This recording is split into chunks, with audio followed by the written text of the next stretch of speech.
Hi guys, welcome back. What if the trenches of World War I held more than mud fear and gunfire? What if they also hid a kind of love history? Chose to forget. Letters between soldiers speak of bonds too deep to call friendship. In dugouts and field hospitals, men wrote about longing jealousy and devotion feelings that had no name in the Army's code. Official reports called it morale, but censors quietly destroyed what didn't fit the image of the perfect soldier. Were these relationships acts of comfort, rebellion, or simply survival in a world that punished affection? The line between brotherhood and forbidden love blurred in every muddy trench.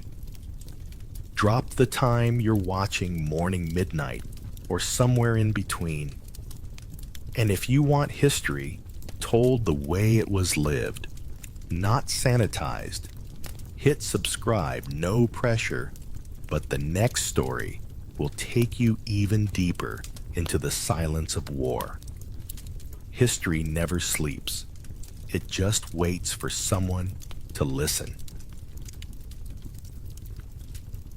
It starts with mud, not poetic mud, the kind that sucks your boots down until you swear the earth itself wants company.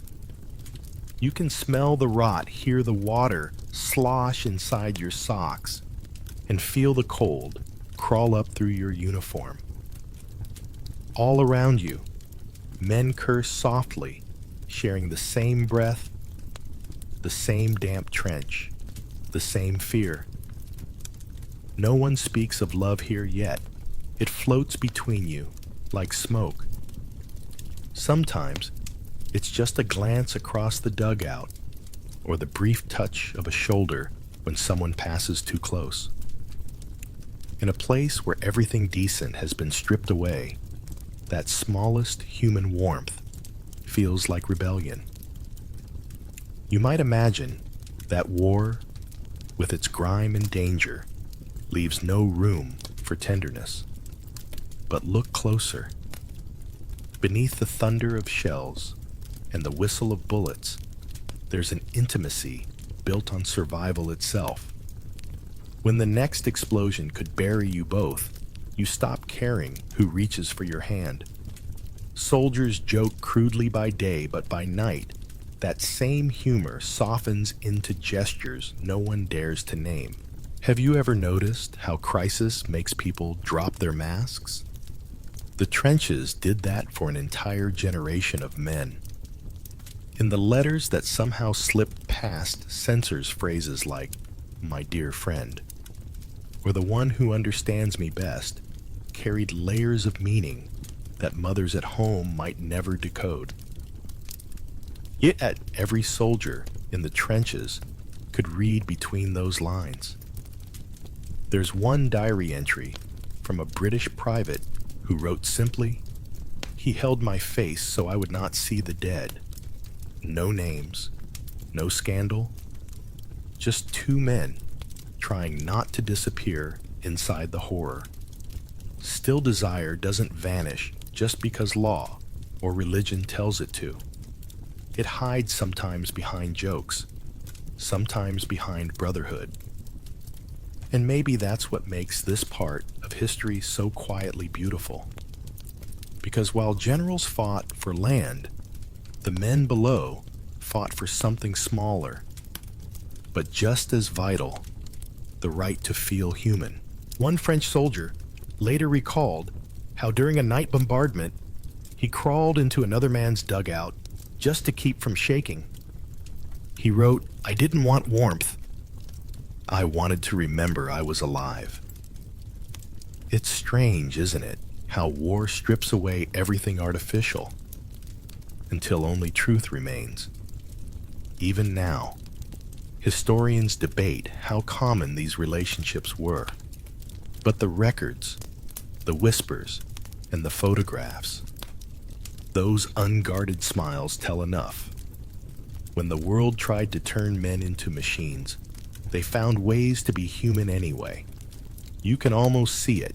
Two soldiers sharing a cigarette stub, their helmets tilted toward each other like conspirators against the dark. There's a language in the trenches that never makes it into the manuals. It isn't taught at boot camp or written in any regulation book, yet every man seems to pick it up, especially the ones who feel too much and speak too little. You start to notice it, how a hand offered to help you up lingers just a breath too long. How a cigarette passed between fingers means more than the smoke itself. When every inch of you is bruised, a single act of gentleness feels like treasure. Touch becomes currency. A pat on the back, a shove in jest, the warmth of two bodies pressed under one blanket during artillery fire, these gestures build a vocabulary more honest than words. Maybe it's easier this way when the language has failed and shouting orders is the only thing men are expected to do. It's the small things, sharing a mug of tea, mending a torn sleeve, brushing mud off someone's cheek, that become secret ways of saying I see you. You begin to realize how close quarters reshape everything. There's no privacy, no distance. And in that forced closeness, friendship slides into something quieter, heavier. The French called it camaraderie. The Germans called it Kameradschaft. But in every tongue, it meant more than comradeship. It meant survival, tied to another heartbeat. Have you ever found yourself drawn to someone just because they understood your silence better than anyone else? That was trench life. Soldiers invented coded rituals. A joke could mean stay safe. A shared razor could mean I trust you. A hand resting on a knee under the table in a field mess could mean I can't say it out loud. These weren't grand declarations. They were careful acts of existence. Because one wrong word could destroy a man's career or his life. And then there was the wants of the eyes. Across a muddy trench or over a mess tin of stew, a look might last half a second longer than it should. Just long enough to spark questions neither man could afford to ask. You'd think love in wartime would come with drama and violins, but often it came with mud lice and tin cups of cold soup. Yet somehow, that made it feel even more real. Historians sometimes describe this as situational affection, as if it were a product of circumstance like frostbite or hunger. But for the men living it, it wasn't a theory. It was a heartbeat under a blanket. Some men forgot once peace returned. Others never did. A British corporal later wrote, "The war took my innocence, yes, but it gave me someone who saw me when I thought I was invisible." And that's the strange thing about human connection. It finds a way, even in the worst possible place. You could line up 100 soldiers in identical uniforms, and still two would find each other. Maybe because in war, when death is everywhere, love, even unspoken, feels like defiance. You start to understand how dangerous honesty could be when it's trapped on paper. Every letter home is red-stamped and sometimes shredded by unseen hands, military censors hunting for secrets that might help the enemy, or worse, scandalize the government. Yet men still write. They risk everything for the comfort of words that might never reach the one who matters most. Imagine sitting in a dim dugout candle wax, dripping over your fingers, trying to find a way to say I miss you without saying it. You write, "The nights are long," or "I think of the quiet back home." To anyone else, it's harmless. But to the one who knows, it's a confession disguised as routine. Some letters made it through. Others ended up in tidy piles marked confiscated. Historians later found some of those piles. Among them, a letter from a British soldier to another man. You are all my thoughts, and I should be glad of the smallest word from you. The censor scribbled improper across it and returned it to the file. Can you imagine the shame and the ache of knowing even your longing was a crime? Still, they wrote, because silence is heavier than punishment. Diaries hidden in rucksacks tell the same story. A French soldier, barely 20, filled his pages with coded poetry, half metaphors, half prayers. One line reads, "If I must die tomorrow, let it be with his hand on mine." That diary was never meant to survive, but it did. And in doing so, it turned into something larger than confession. It became proof that affection lived where death reigned. Even on the German side, some officers' journals reveal startling honesty. One lieutenant wrote about the comfort of a comrade's warmth on frozen nights, and then abruptly tore out 3 pages. Those missing pages might say everything we'll never know. Sometimes history hides not because it's forgotten, but because someone once had to protect it. You might wonder how they kept such feelings alive, surrounded by so much death. Maybe it's because writing lets you reclaim a piece of your humanity. When everything else is uniforms, ranks, and orders, your words belong only to you and to the one you hope might one day read them. And sometimes the soldiers outsmarted the censors. They used poetry from famous authors or lines from operas as coded messages. A simple quote from Shakespeare: "When I shall see thee again, I know not," became a declaration wrapped in respectability. They hid their hearts behind culture. Smart, isn't it? The sad irony is that these fragments, the diaries, the scratched notes, the folded scraps tucked in coat pockets, now tell us more about love in war than any official report ever could. The Army tried to erase them, but history, like affection, finds a way to endure. They say war makes men rough, but step into a city on leave and you'll see another kind of transformation. The mud-caked private becomes a man with polished boots and slicked hair, his pay burning in his pocket, his pulse hungry for something the trenches can't give. They thought they were escaping the battlefield, but for many, the real danger waited in the quiet corners of a London club or a Paris backstreet. You slip through fog and laughter into those hidden spaces. A bar that calls itself the front line. A boarding house where everyone seems to know everyone else. A theater dressing room that smells of powder and gin. Here, uniforms are more than symbols of duty, they're invitations. The rules of the Army fade, replaced by rules of risk. A touch, a glance, a whispered joke, all charged with the thrill of being seen. In London, places like the Fitzroy Tavern or the Café Royal became quiet gathering grounds for soldiers and artists alike. You might find a young poet sitting beside a captain, both pretending to discuss literature, but really watching the way each other smiles. Siegfried Sassoon, one of the war's most famous poets, would later write about the closeness of men who shared terror and tenderness alike. And though he never named anyone, his words carried the electricity of things only half confessed. Paris, of course, had its own rhythm.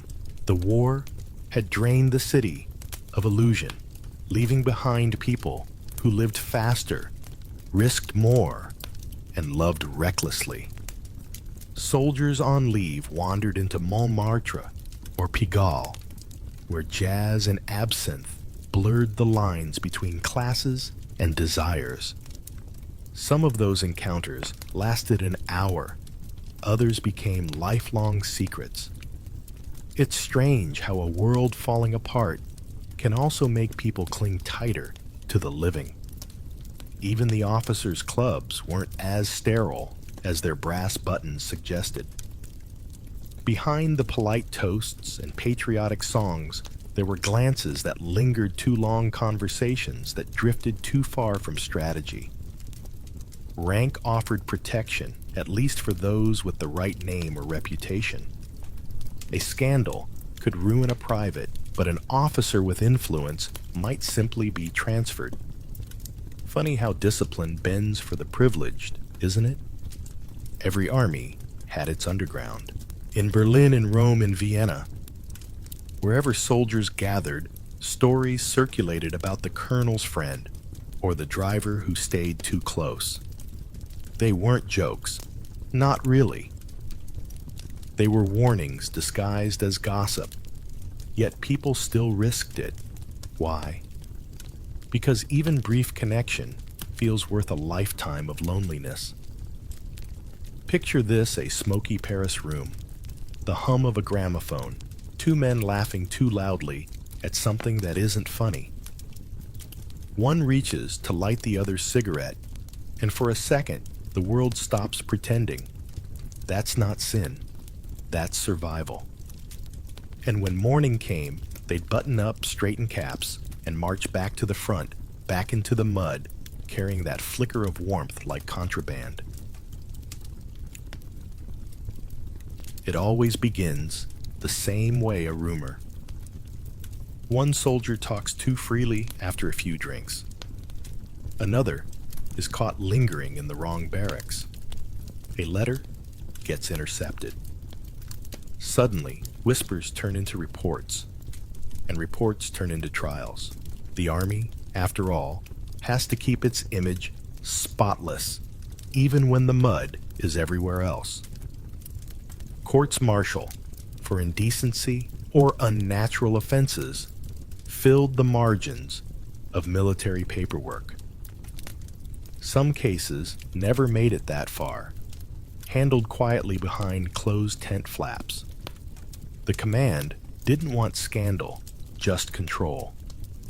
If a soldier was valuable, he might be reassigned. If not, he might vanish from the roster entirely.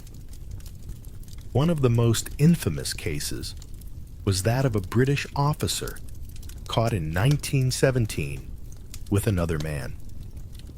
The newspapers wrote only that he was dismissed for conduct unbecoming.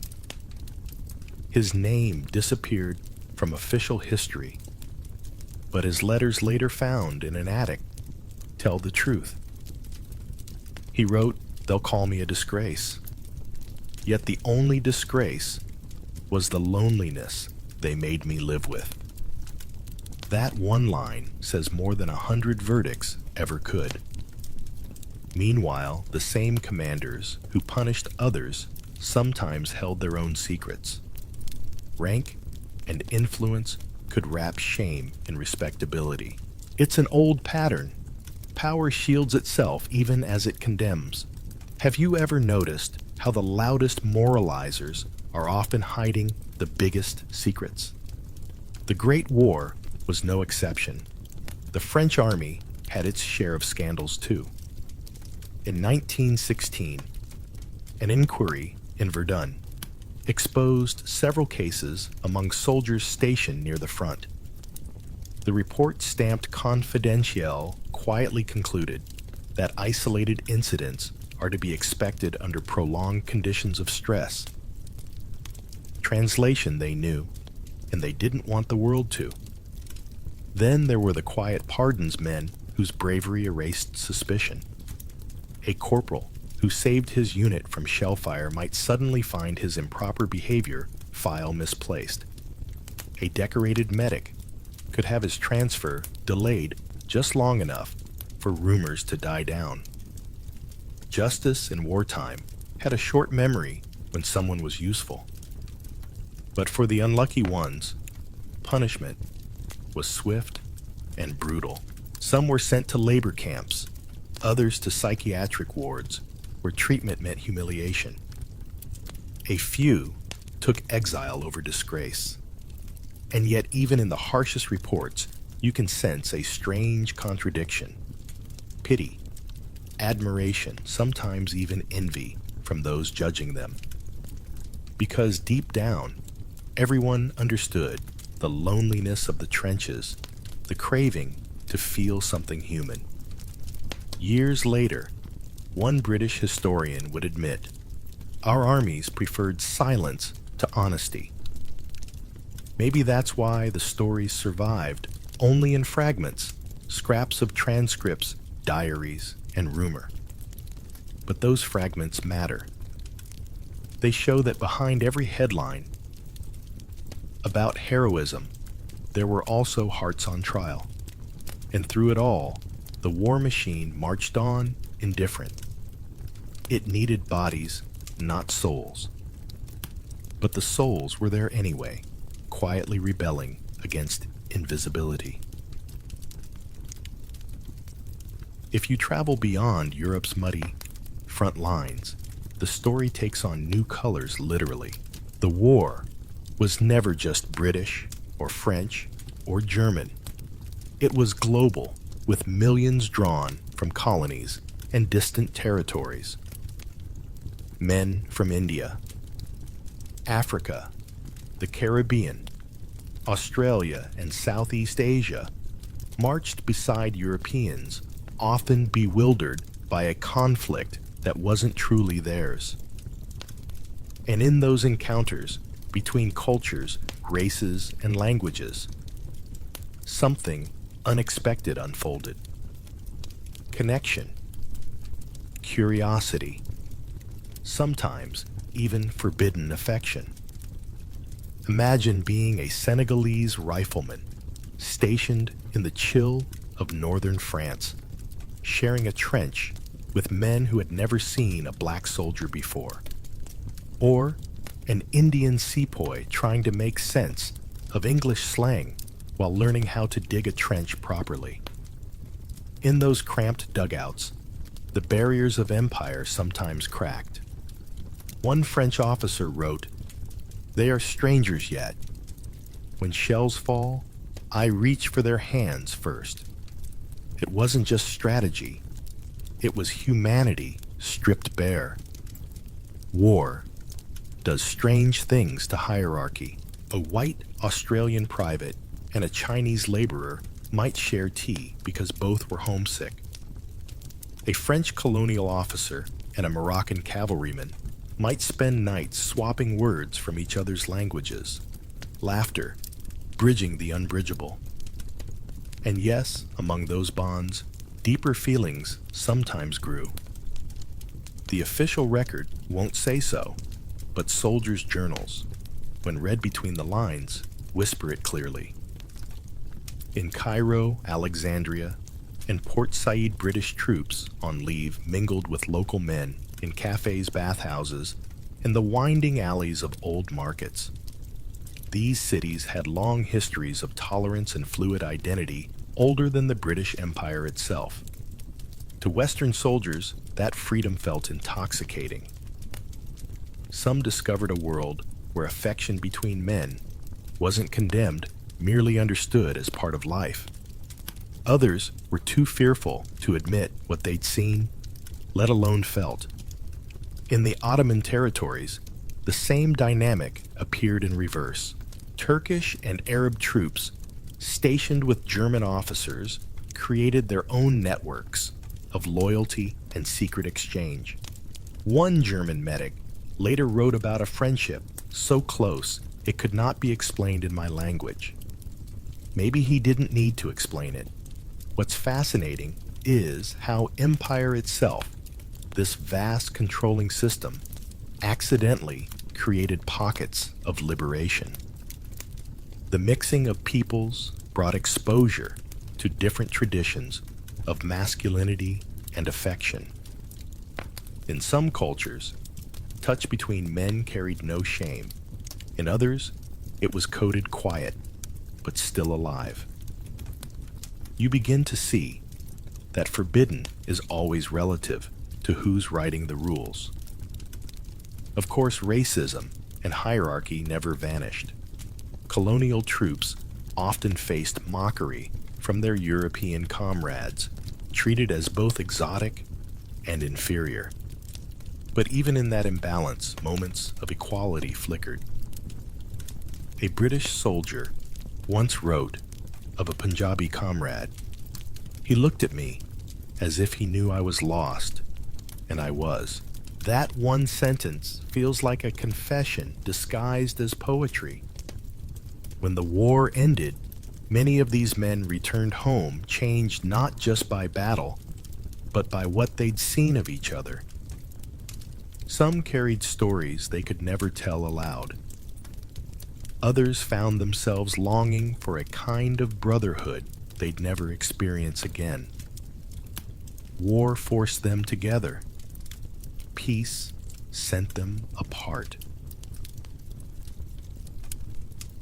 The war may have been fought by men, but its tenderness often survived through women. You've heard the stories of soldiers at the front. Now step inside a field hospital where the air smells of iodine candle wax and quiet defiance. Here you find nurses, ambulance drivers, and volunteers who see more blood in a week than most will in a lifetime. They wash, bandage, and comfort the dying, and sometimes, in the rare hours between shifts, they reach for each other. The newspapers called them angels. The soldiers called them saints. But the truth is, many of these women became each other's refuge. Letters and diaries from the time speak softly of it. In one, an English nurse writes of her dear companion, a fellow orderly, with whom she shared a narrow cot and endless tea at 3 a.m. "We laughed at the shells, as if they were gossip," she wrote, "and I would rather die beside her than live with a man who never understood." No one censored those words. No one thought to look for danger in tenderness between women. War reshaped women's worlds. For the first time, millions worked in factories, hospitals, and offices. They drove trucks, packed munitions, and ran entire wards while the men were away. When you spend years shoulder to shoulder with another woman, sweating, laughing, and surviving, the line between friendship and love can blur into something wordless. It's not rebellion, it's relief. Even in the midst of suffering, humor thrived. Nurses pinned sarcastic notes to hospital beds. "Please return, soldier," in one piece. They told each other ghost stories to stay awake, stole biscuits from medical stores, and called themselves the Blood and Bandage Brigade. Underneath that wit, though, was a bond as fierce as any in the trenches. Some of those relationships lasted beyond the armistice. In London and Paris, communities of women veterans continued living together, running clinics and charities. The world, eager to push them back into domesticity, didn't know what to make of women who had loved and lost each other in the line of duty. Even among the famous traces remain. The writer Radcliffe Hall, who would later pen The Well of Loneliness, worked for the British war effort and met women whose courage and devotion inspired her. Her novel, banned for indecency, wasn't fiction pulled from air. It was a mirror of countless unnamed lives from that time. It's almost poetic. The same war that tried to crush tenderness gave birth to it in unexpected places.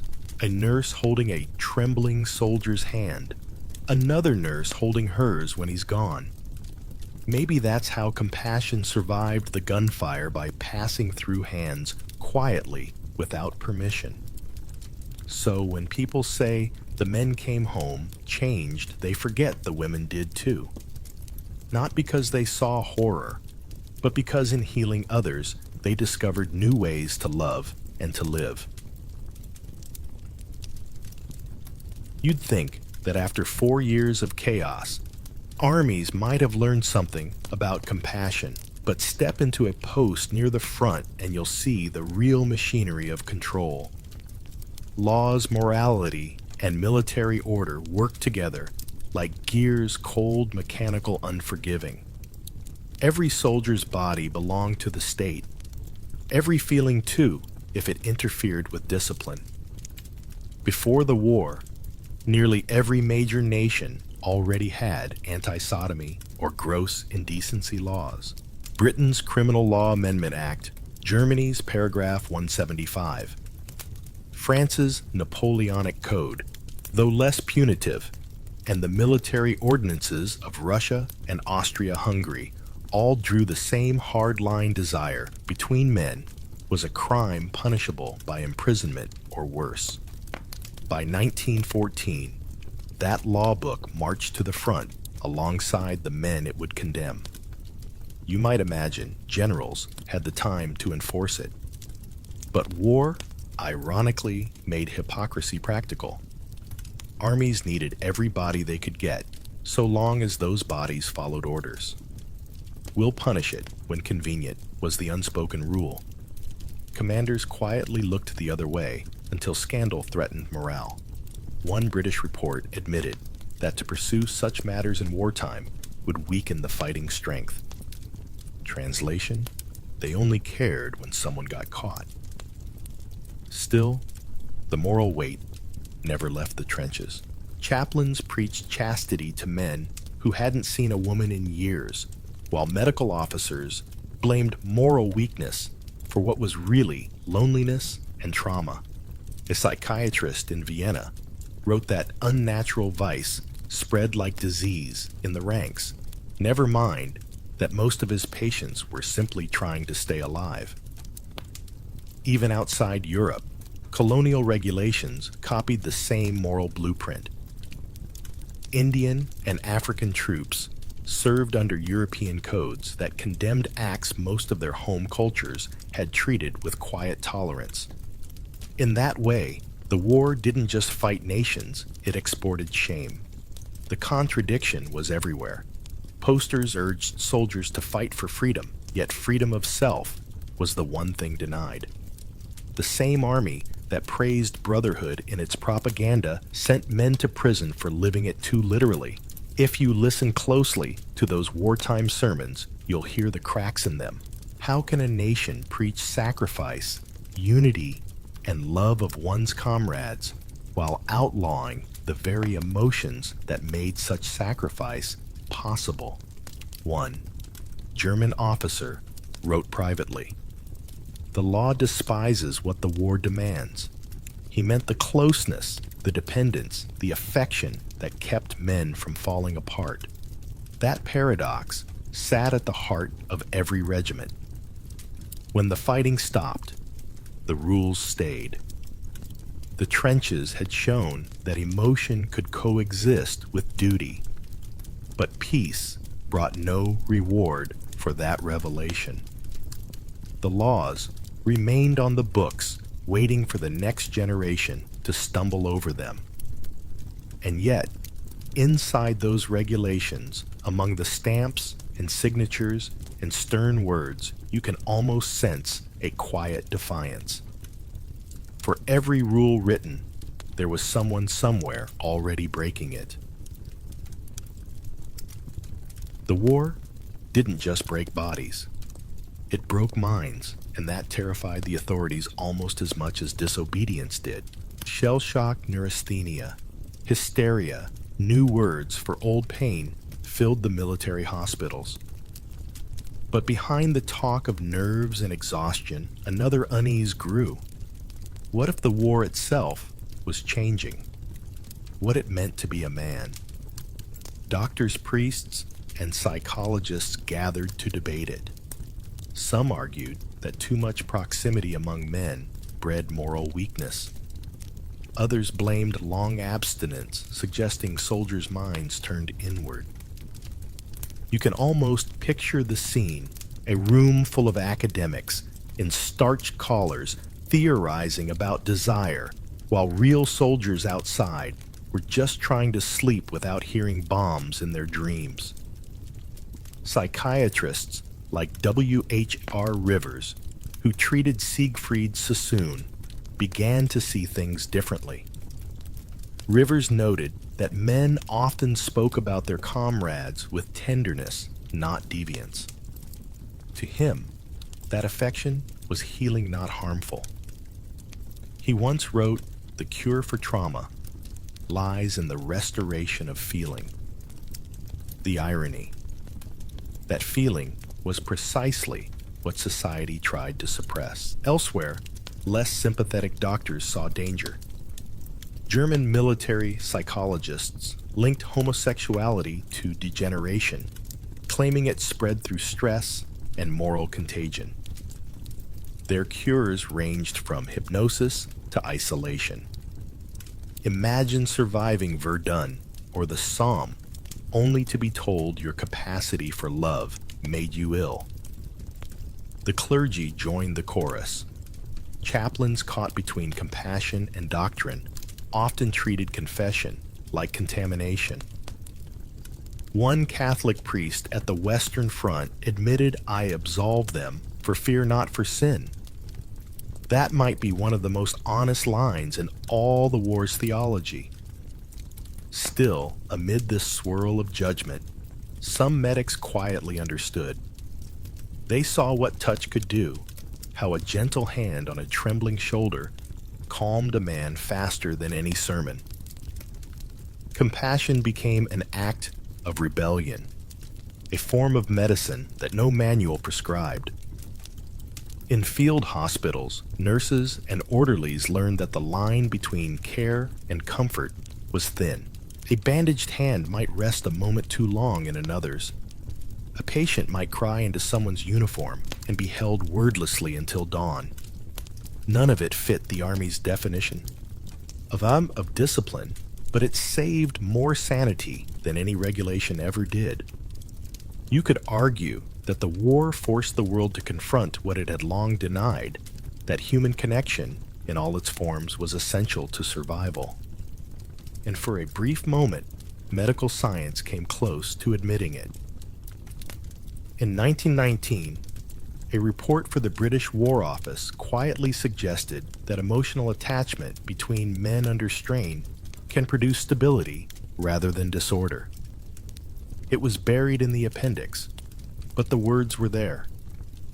Still, when the soldiers went home, most doctors forgot what they'd learned. The new science of the 1920s rewrote compassion into pathology again. But the men who'd lived it, the ones who'd been held in the dark, remembered. Maybe that's why some never spoke of it. Because how could you explain to a peaceful world that the purest kindness you'd ever known came from a war?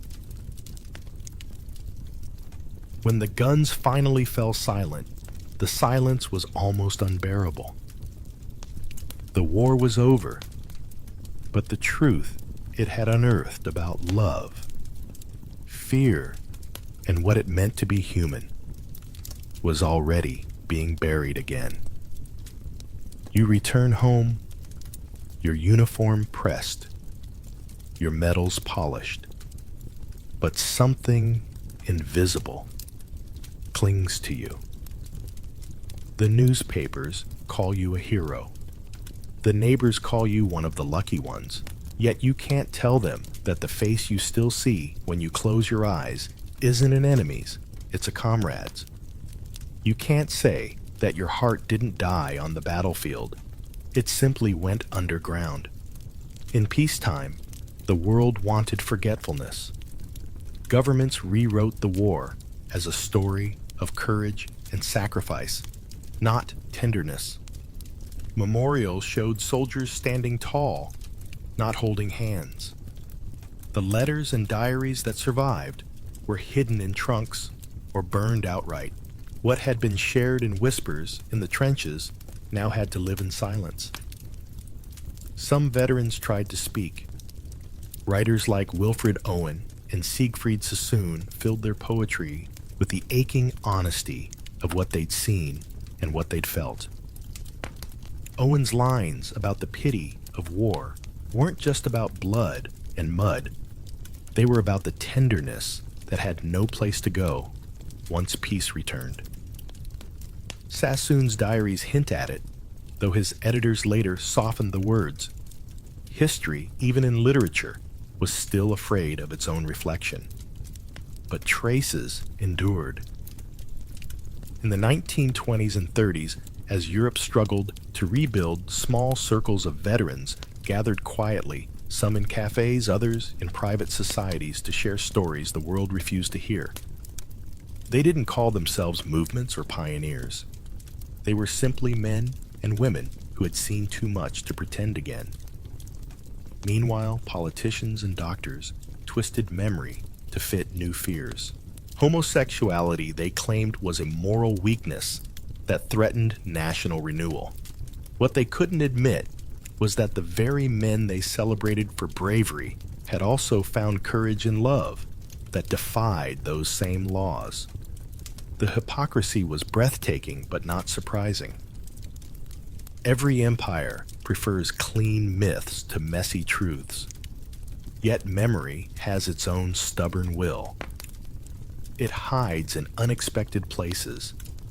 In an unsigned photograph of two soldiers leaning into each other's laughter, in a letter never mailed, in the quiet smile of a nurse who kept her friend's brooch long after the war. These fragments speak louder than monuments. And as the decades passed, historians began to listen. Diaries, once dismissed as sentimental, are now recognized for what they are: evidence of an emotional reality that official history erased.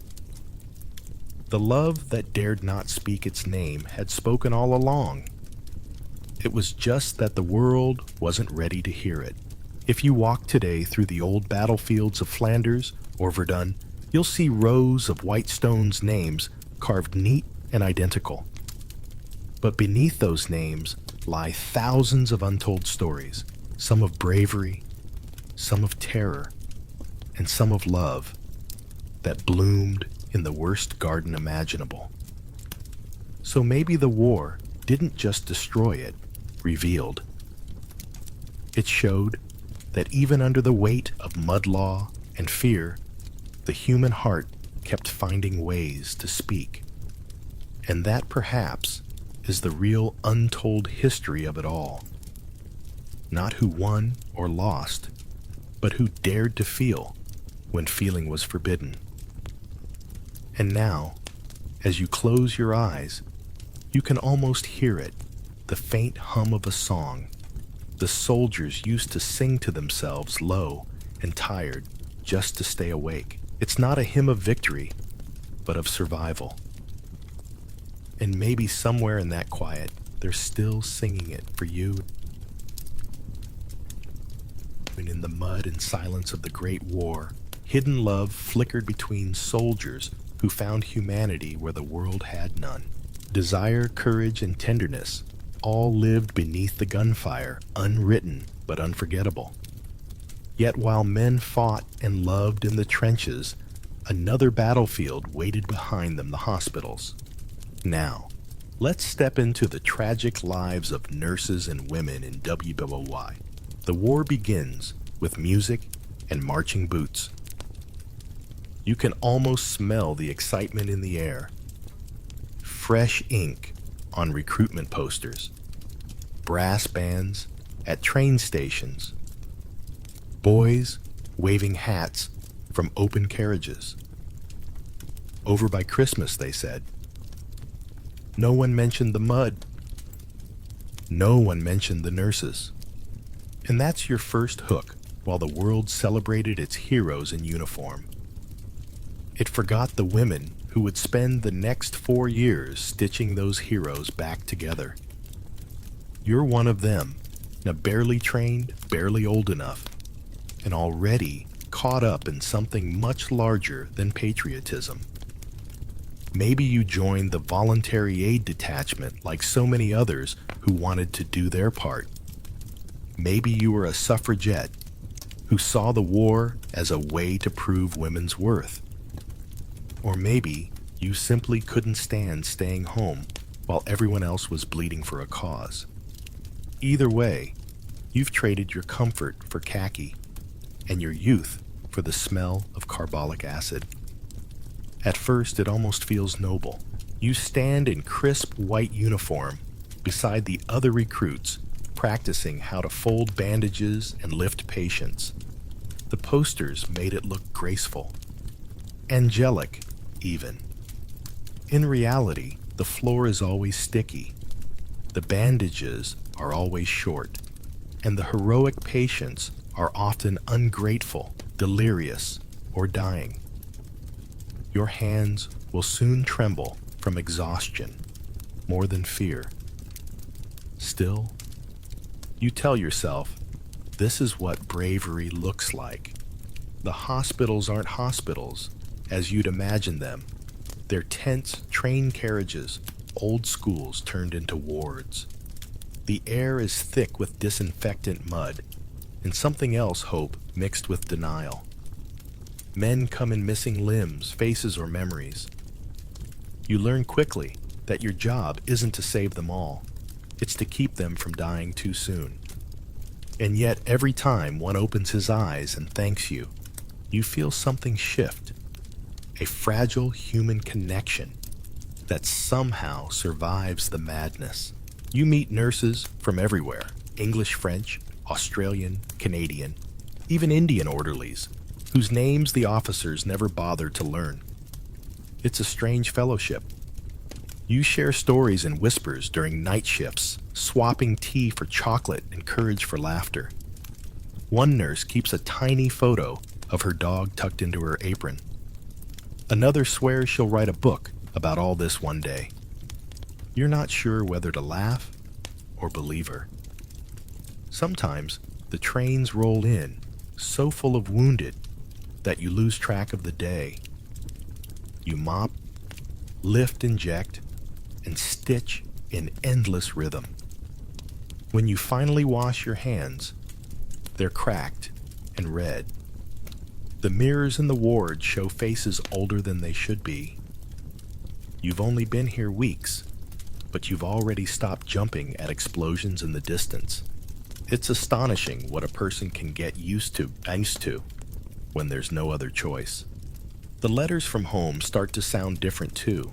Mothers write about rationing sisters, about factory work. Brothers about the front. The world outside keeps shrinking until all that's left is this ward.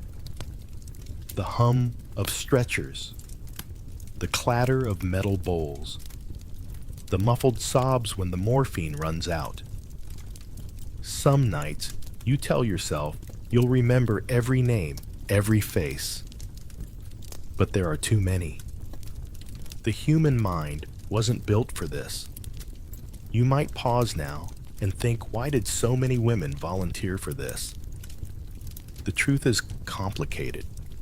For some, it was patriotism. For others, rebellion. Nursing gave women a rare kind of independence, travel pay, if barely enough even authority. But it also came with scrutiny. Women in uniform were supposed to be selfless, pure, untouchable saints in aprons. One rumor about impropriety and your reputation could vanish faster than a soldier's medal in the mud. Still, despite the gossip, the hardship, and the smell that never leaves your hair, you stay.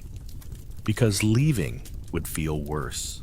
Because when a boy younger than your little brother grips your hand in terror, you can't imagine being anywhere else. You start to understand something few at home will ever grasp. This war isn't about kings or empires. It's about endurance, And the nurses, the ones history forgets to name, are the quiet engine that keeps that endurance alive. It's late now. The candles flicker. You check one last patient before collapsing onto your cot. Uniform, still stained hair, still pinned heart, still awake. Tomorrow, we'll bring another train, another round of faces, another chance to pretend that kindness can survive chaos. You wake to the sound of boots on wooden floors and stretchers creaking through the corridors. Morning again, or at least what passes for it. The light that filters through the tent canvas is gray and dull, like the war itself. You've been moved to a new hospital near the front, where the smell of gunpowder mingles with disinfectant. Training is over now. Welcome to the real thing. It wasn't long ago that your lessons involved neatly labeled diagrams and carefully folded bandages. Now, the curriculum is chaos. You learn fast, or people die. The first lesson, never let your hands shake. The second, never let your face show what your stomach feels. A good nurse can clean a wound without flinching, even when it's obvious the surgeon can't save what's left of the limb. The instructors during training used to quote Florence Nightingale as if she were a military commander. Discipline and light, they'd say. The soldiers worship heroes like Kitchener or Haig, but the nurse's saint is still the lady with the lamp. Her spirit hangs over every ward, stern, immaculate, endlessly patient. But you've started to realize something they don't teach in class. Nightingale never had to manage shell fire. Her lamp never flickered under artillery flashes. You're stationed now just miles behind the front. The wounded arrive in waves, sometimes hundreds in a single night. The stretchers never stop. You wipe mud from faces, slice through uniforms stiff with blood, and whisper words that have long lost their meaning. You'll be all right. You both know it's not true, but saying it keeps the air from collapsing. The doctors bark orders, but they're as exhausted as you are. Many of them are barely older than their patients. Some operate 12 hours straight sleeves, soaked through knuckles white around the scalpel. You hand them instruments, steady the light, and ignore the fact that you haven't eaten since yesterday. The only clock that matters here is the heartbeat beneath your fingers. The nurses' quarters, if you can call them that, are little more than cots crammed together behind a curtain. You fall asleep to the sound of coughing, sometimes laughter, sometimes gunfire. When you wake, your back aches, your hands tremble, and your first thought isn't about yourself. It's about how many will arrive today. It's strange how the body adapts. After a while, you stop smelling the blood. You stop hearing the cries. You start measuring time in the rhythm of painkillers and the shuffle of stretchers. And yet, amid all that horror, small mercies appear.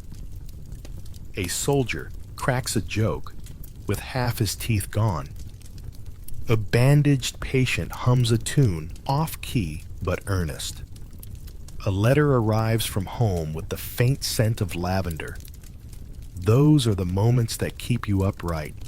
You notice the hierarchy here too, an invisible chain of command that feels older than war itself. The surgeons get the credit. The nurses get the work. The officers' wards are cleaner, brighter, quieter. The common soldiers are piled together like forgotten furniture. And yet when night falls, you know who really keeps them alive. It's not the generals or the medals. It's you and the women beside you. Your hands raw, your hearts steady, your humor dark enough to survive another shift. Sometimes you find yourself staring at a patient's boots. They all look the same, muddy heavy, unlaced.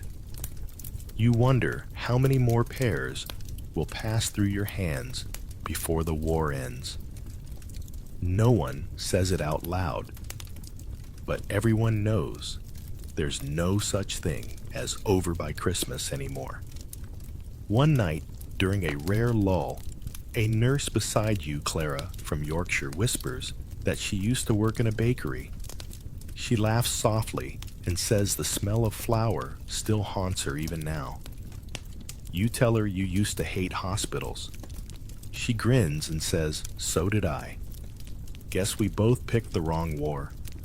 Then you both go back to work. When a soldier dies, you help wrap the body. You smooth the hair close, the eyes tuck in the blanket, as if it matters. It doesn't change anything, but it feels like defiance. A tiny rebellion against the chaos. Compassion here is an act of war. The men sometimes call you angels, but you don't feel angelic. Angels don't sweat or cry or flinch when the next stretcher comes in. Still, you keep going, because someone has to. That's the quiet truth of this job. You don't do it for glory. You do it because if you don't, no one else will. Outside, the artillery begins again. Steady, distant, like the heartbeat of the world itself. You pull the curtain shut and move to the next bed. One more name, one more wound. One more chance to keep someone breathing just a little longer. The next morning doesn't begin. It just continues. The line between days and nights has blurred into one long ache. You've grown used to waking before dawn, slipping into your stiff apron and stepping into a ward that never truly sleeps. The smell hits you first iodine damp canvas and a faint trace of decay that no amount of scrubbing can erase. This is life on the front half hospital, half hell. The patients keep coming. Ambulances rattle up from the trenches, their wheels caked in mud, their stretchers stacked like wood. The men groan, mumble sometimes, sing in delirium. You catch fragments of songs that once meant laughter. Now they sound like prayers. You take one look at their faces and know what the textbooks never taught. There's a difference between pain and the look of someone who's seen too much. Inside the hospital tent buzzes with motion. You hand instruments to the surgeon without needing to be asked, your body moving on instinct. Blood pools on the floor, boots splash through it, and no one stops. The doctors are heroes on paper, but ghosts in real life, pale, hollow-eyed, half-drunk on exhaustion. You know that feeling. And yet something remarkable happens here every day. Life refuses to quit. You see it in the soldier who jokes about his missing arm, in the boy who insists on writing a letter despite having no fingers left to hold a pen. You see it in yourself, too, in the way you keep going when you swore you couldn't. Survival has become a quiet ritual performed without applause, without audience.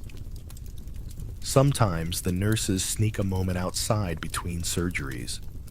The air is cold, but at least it's clean. You can see the horizon glowing orange where the front line burns. It's strange to think that just a few miles away, men are dying by the thousands while you stand here clutching a chipped cup of tea. Someone cracks a joke about the mud, and everyone laughs, not because it's funny, but because laughter is cheaper than despair. At night, the ward changes character. The lamps cast everything in amber, and the silence feels heavier. Some patients whisper in their sleep, others never wake again. You move between beds, like a shadow checking pulses, adjusting bandages, pretending you don't notice the empty stretchers being carried out. The hardest part isn't death, it's the stillness that follows it. Once a young soldier grabs your wrist and asks if you think God forgives them. You don't know how to answer. He's not asking about killing. He's asking about surviving when his friends didn't. You tell him yes, because that's the only answer he can bear. Later, when you're alone, you realize it's the answer you needed to hear too. You've met so many faces that they start blending together. But a few you'll never forget, like the Scottish lad who played harmonica with one lung, or the French nurse who smuggled chocolate for the patients, or Sister Elsie, who once slapped a colonel for ordering her to abandon a patient mid-surgery. Rank means nothing when someone's dying, she said. The colonel never mentioned it again. For all the discipline and order, the frontline hospitals run on chaos and improvisation. When supplies run out, you use torn uniforms for bandages. When morphine runs low, you lie. You tell the patients they've had enough already, and somehow the mind believes what it needs to. If courage had a smell, it would be antiseptic and lies. There's a rumor that a famous surgeon once said nurses are the quiet army. You think about that sometimes. It's true. You fight battles of your own every day against fever, infection, despair. No medals, no fanfare, but victories all the same. And unlike the generals, you see the real war, not the one in headlines, but the one that takes place on faces. A patient asks what the world will be like after this. You pause, unsure how to imagine peace anymore. It's been so long since silence meant anything good. You tell him the world will remember them. It sounds noble, and maybe it's true.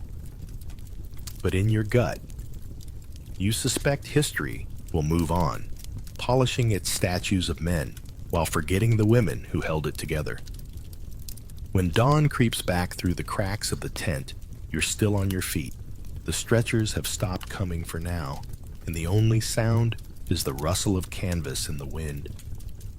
You wash your hands, stare at your reflection in a bucket of cloudy water, and realize you don't look like yourself anymore.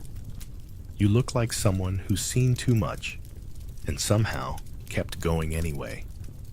Outside, the first bird you've heard in weeks chirps faintly above the trenches. It sounds fragile, almost absurd, but real. You smile at the sound, and for a moment, it almost feels like hope has a heartbeat again. It starts with a letter, a plain envelope smudged with dirt, delivered by a boy barely old enough to shave. You unfold it with trembling hands, expecting news from home. But it's from someone at the front, a soldier you nursed weeks ago. His handwriting is shaky, but warm. "You saved my life," he writes, "and I think of you every night." In a world torn apart by death, even love begins to sound like rebellion. War doesn't pause for romance, of course, but it finds ways to slip through the cracks. You see it in the letters exchanged between nurses and soldiers, those fragile threads of humanity that survive amid mud and shrapnel. They write about things they miss, music bred fresh from the oven, sunlight on a clean pillow. Sometimes they write about you, and sometimes you write back. Not because you expect anything, but because words are the only gentle thing left. One evening, as you change dressings, a patient jokes that you'll forget him the moment he leaves. You laugh and tell him you forget everyone equally. But later, when the ward finally quiets, you find yourself replaying his voice in your head. It's a dangerous comfort, the kind that keeps you human when you can't afford to be. Love, or something like it, becomes another form of survival. The letters pile up in your drawer, some from patients, some from home, a few from soldiers you'll never see again. The postmark dates jump across months like missing beats in a song. You read them by candlelight, sometimes smiling, sometimes crying, sometimes both at once. You start to realize that even in a war built on statistics, everyone is still writing their own private novel. There's a rumor that one of the nurses, her name's Kitty, was engaged to a pilot. He crashed somewhere in France, and she's never spoken since. She still works every shift, efficient and calm, but her laughter has vanished. When someone mentions his name, her hands freeze for just a second before she keeps going. It's a small pause, but in this place, grief has learned to hide behind movement. The loneliness here is its own kind of battlefield. Every nurse knows it, though if you admit it. You care for hundreds of men, but the moment you feel something real, kindness, gratitude, connection, you remind yourself that tomorrow he might be gone. You learn to protect your heart the way soldiers protect their helmets, not out of pride, but survival. Even letters from home start to feel strange. The world beyond the trenches sounds unreal, people complaining about fashion shortages, about tea rations, about the weather. You read those lines and almost laugh. The war has made everything ordinary feel luxurious. You can't imagine caring about stockings when you've spent the week washing blood from sheets. And yet some part of you still longs for normal things. A walk in the park, a good book, a hand to hold without gloves on. It's that longing, not duty, that keeps you from going numb. You've seen too many people die to believe in fairy tales, but you still believe in the small miracles that keep people alive. A nurse who sneaks jam for a wounded soldier. A man who insists on giving you his mother's locket before surgery, just in case. The moments are fleeting, but they're real. Then one night, a letter arrives addressed to the nurse who saved me. You don't even remember his name, only the wound. Shrapnel to the leg. Quiet, polite, always thanked you twice. His handwriting wobbles across the page. He writes that he's back home now, missing part of his leg, but alive. He's married his sweetheart and has started planting roses in his garden. He says he never forgot your kindness. You sit there for a long time, the letter trembling in your hands. The candle burns low, and for once the world feels almost gentle again. But not every story ends that way. You also receive letters that begin with, "We regret to inform you." Messages from mothers, wives, sisters. You recognize the names before you finish the first line. You fold each letter neatly and tuck it away like a small act of respect. No one teaches you how to grieve for hundreds of strangers, so you do it silently between bandages. The next morning, the ward is busy again. New faces, new wounds, new beginnings that might not last. You tie your apron, pour hot water, and carry on. The letters in your drawer will wait. The war doesn't. And when a soldier smiles at you with tired eyes and says, "You remind me of home," you don't correct him. You just nod and hand him another cup of tea, pretending for a moment that kindness might still be enough. The front isn't the only place where women fight. Away from the gunfire, the real backbone of the war, hums quietly in factory towns and farm fields. If you listen closely, you can almost hear it, the rhythmic clatter of machines, the steady crunch of boots on soil, the heartbeat of women who hold an entire nation together, while the headlines look elsewhere. You've left the hospitals for a brief posting inland to a supply depot near Amiens. Here, the workers are mostly women, nurses on break rotations, wives of soldiers, widows who refuse to sit idle. They load trucks, roll bandages, and pack ammunition until their hands blister. The air smells of oil and rain-soaked wool. A supervisor yells something over the din, but no one really listens. They've learned to tune out orders like background noise. You meet one woman named Margaret, who used to be a school teacher. She laughs when she tells you that grading papers was harder than hauling crates. At least these don't talk back, she says, patting a box of medical supplies. Her husband's been missing for a year, but she doesn't talk about it. None of them do. They've turned grief into momentum. Back home in Britain, women have filled the jobs men left behind. Trains are driven by women. Munitions are packed by women. Entire farms run on the labor of daughters and wives who once weren't allowed to touch a plow. They call them munitionettes, bright yellow, from the chemicals that stain their skin and hair. The newspapers print photos of them smiling. But the truth is harsher. The fumes make them sick. The explosions unpredictable. The pay still half what men would earn. And yet something powerful is happening beneath the exhaustion. Women are learning their strength not as someone's daughter or wife, but as individuals who can keep a country moving. It's not the equality anyone imagined, but it's a start. You can almost feel history shifting beneath the soot and sweat. One afternoon, as you bandage your own scraped fingers, a lorry rolls by carrying the words Women's Army Auxiliary Corps stenciled on the side. Inside are young women and uniformed clerks, Cook's drivers heading closer to the front.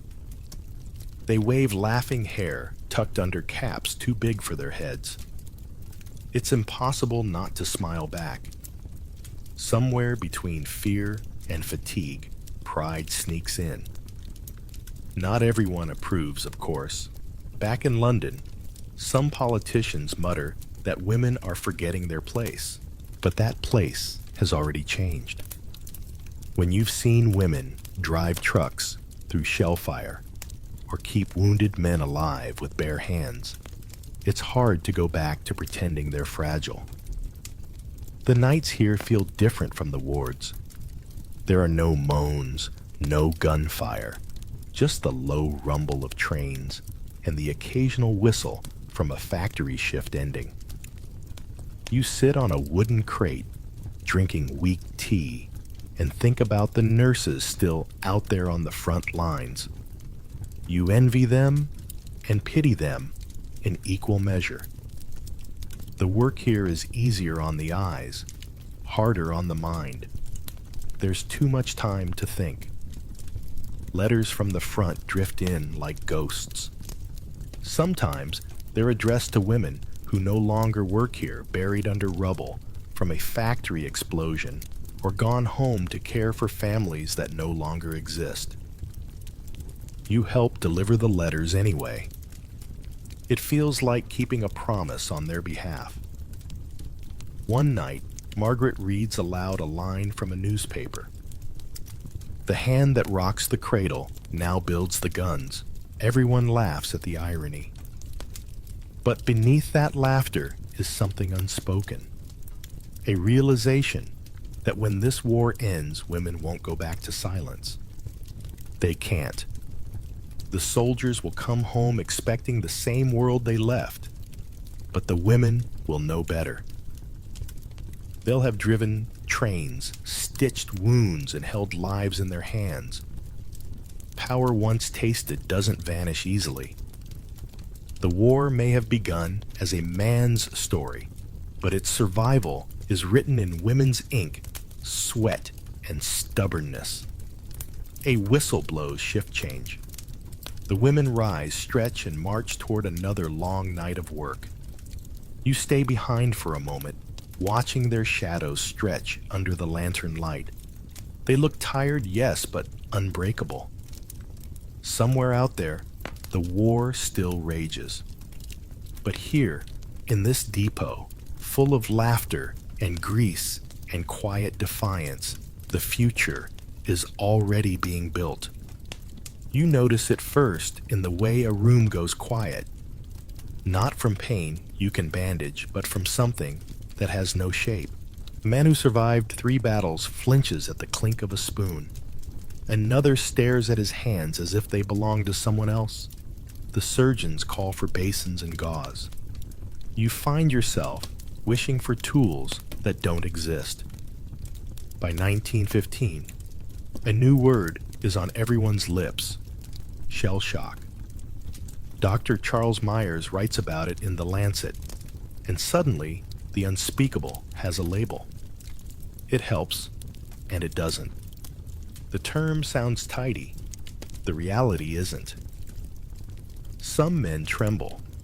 Some go mute. Some laugh at nothing. And some can't stop hearing shells long after the guns fall silent. You keep a kettle on because hot tea is the only treatment you can always offer. Hospitals sprout special wards for the nervous and mental cases. They look calmer than the surgical tents, but the air feels heavier. At Craiglockhart, far from the front, Dr. W.H.R. Rivers listens more than he lectures, coaxing words from officers who've forgotten how to speak to themselves. Poets like Siegfried Sassoon and Wilfred Owen pass pages between therapy sessions, turning terror into lines that sound like prayers said sideways.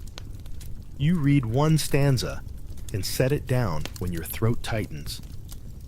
Back at your post, the invisible wounds keep arriving without band music or headlines. A boy with steady hands yesterday can't hold a cup today. Another asks you to sit by his bed and count his breaths with him until dawn. You learn small rituals, cool cloth on a brow, the chair angled so he can see the door, a voice steady enough to borrow calm from. When someone's eyes dart to the tent flap, at a sudden noise, you make a joke gentle enough to land without breaking. Not every officer understands. Some mutter about weakness, about men who need a proper example. You watch a captain order a trembling private back to drill, and you memorize the look on the private's face, so you never mistake fear for laziness again. Later, that same captain returns at midnight and asks very quietly whether you think sleeplessness counts as an illness. You pour him tea and say nothing unkind. Women collect their own silent wounds. You and the nurses learn the shape of exhaustion that no cot cures. Some nights you wash your hands long after they're clean, as if water could rinse away memory. A siren far off turns your spine to glass. When a supply cart drops, a crate, half the ward dives under beds before laughter yanks everyone back to the present.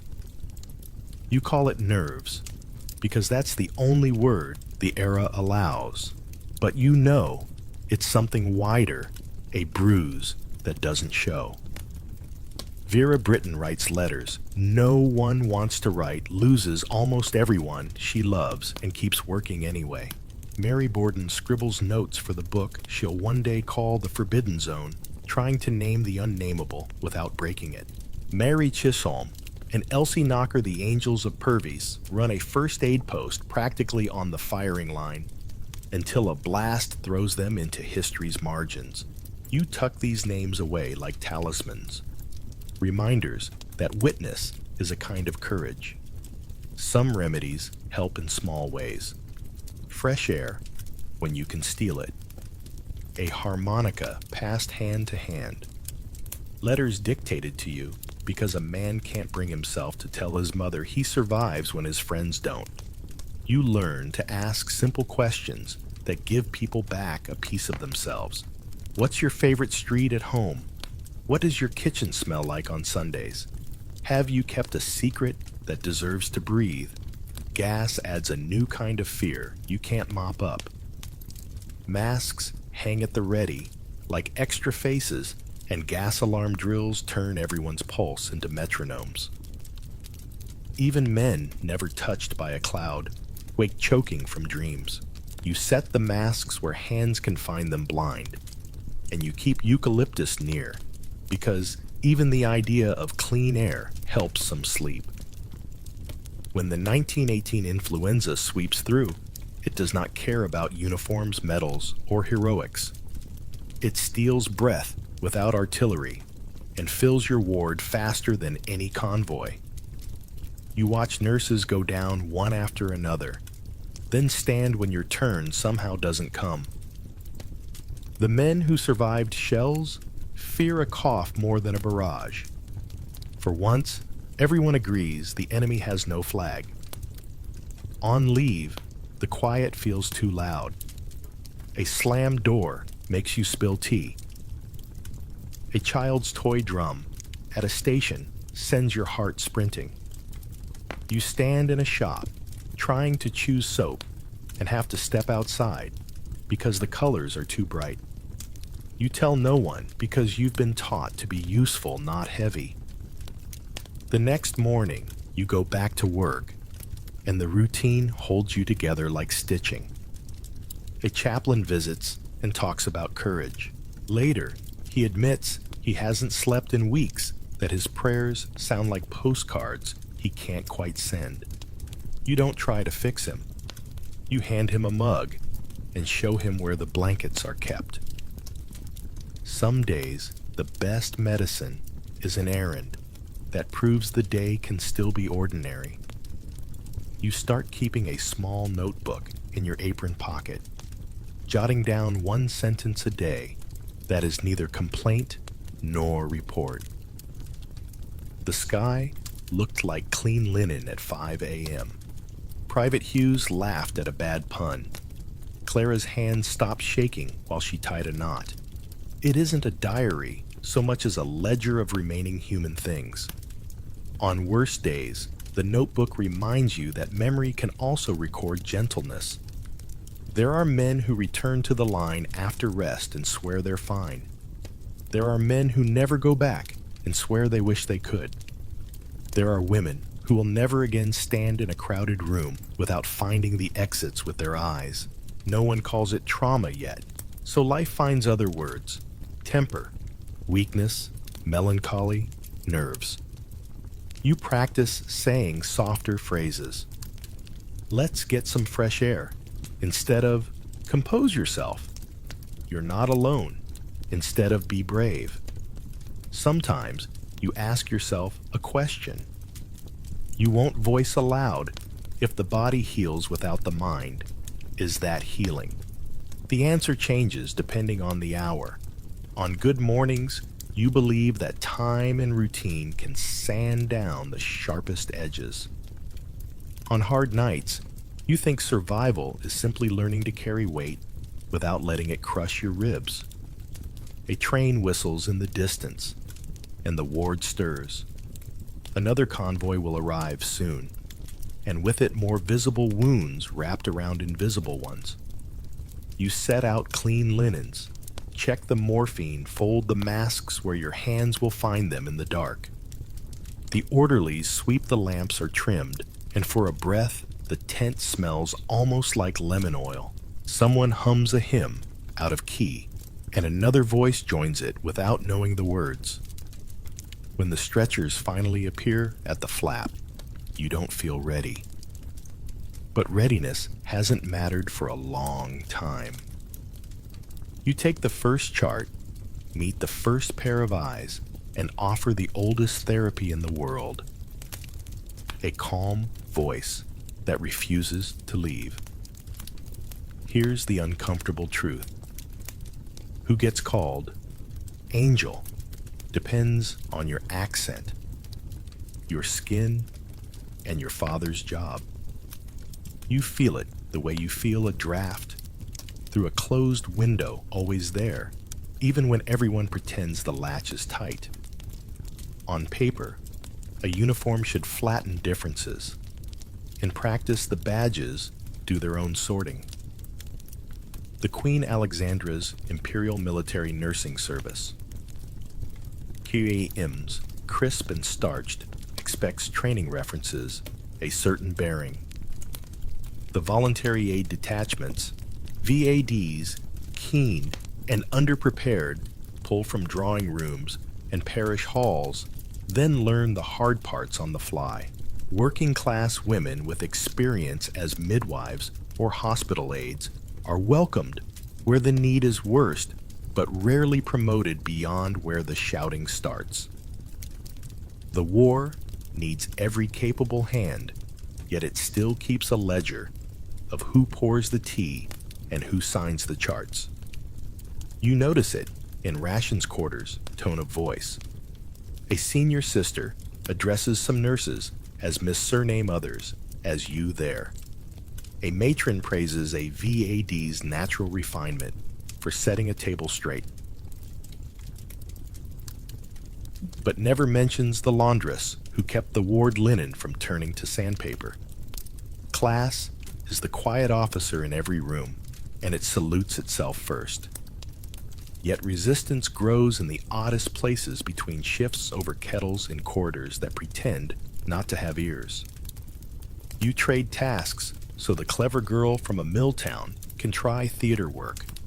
You lose a memo that would have reassigned the best orderly in the building to broom duty because his spelling upset someone. Small rebellions. Nobody sings about them, but they add up like stitches. Names begin to circulate, bright as matches struck in wind. Dr. Elsie Inglis, told by the War Office to go home and sit still, builds the Scottish women's hospitals. Instead, women doctors, women surgeons, women drivers serving in France, Salonika, and Serbia. Nurses in her units run entire field hospitals. Amputate, anesthetize, evacuate, then write reports precise enough to make a general's clerk blush. You copy one line from a dispatch because it feels like a hinge efficiency beyond what could reasonably be expected. Reasonable, it turns out, was simply code for mail. Edith Cavell's name moves through wards like a bell you can't unhear. A British matron in Brussels, she shelters Allied soldiers and helps them escape until the occupation court calls it treason and ends her life in 1915. No speeches, no second chances. Her last words reach you on a scrap of newsprint about duty and forgiveness, and you fold them carefully into your pocket. Because courage sometimes needs to be carried. Across the empire, the ledger grows more complicated. Indian stretcher bearers and orderlies keep wards functioning, while European staff get photographed. They carry men through mud that tries to swallow boots whole, then vanish back into the margins when the camera cap clicks. The Indian Military Nursing Service draws largely from Anglo-Indian and European women, while trained Indian nurses find fewer doors propped open for them than anyone admits. You learn names where you can write them down, where you won't forget, and say them out loud so they don't dissolve into native staff. In French hospitals, you meet women from Martinique and Algeria in Red Cross aprons, their competence greeted with admiration in the ward and condescension at the pay desk. In British bases, you hear Caribbean accents in the supply lines and kitchens, the labor essential and the titles elusive. Equality, the war insists, is a slogan that travels slower than bandages. Across the Atlantic, the contradiction turns sharp enough to cut. The U.S. Army Nurse Corps bars black nurses through most of the war. Then, when influenza crushes the camps in late 1918, finally admits a small number to serve stateside, almost all assigned to segregated wards. You read a clipping about 18 women called in at the crisis, trained ready, and kept out until disease forced the door. The article calls it progress. It reads like rationing compassion. Class threads itself through every hour you work. A VAD from a titled family can make a mistake and be gently corrected. A ward maid from the docks makes the same mistake and collects a reprimand polished like brass. You try a small experiment. Swap name badges for a day in your section and watch how voices soften or sharpen around the same faces. The lesson writes itself in the air like steam. Some people are granted competence as an assumption. Others must pay for it daily. So women push back in the ways they can. A matron writes evaluations that overcredit the overlooked and underpraise the overpraised, balancing a scale no one will admit is tilted. A transport officer misreads an order so that the best driver, yes, the woman from the bicycle shop, keeps her ambulance rather than ceding it to a man newly arrived with better manners and worse reflexes. A senior nurse drags a spare camp cot into the nurse's tent for the Indian orderly whose shift never seems to end, and calls it an infection control decision, because sometimes the right thing needs a bureaucratic disguise. Resistance also looks like record keeping.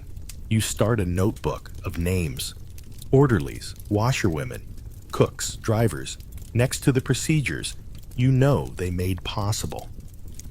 Not a manifesto, just evidence.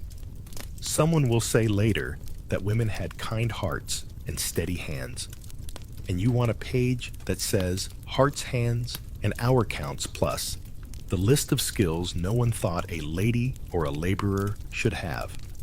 Between calls, you try a bit of audience participation with yourself if medals were minted for tasks. Nobody sees who on this ward would carry the most metal by morning.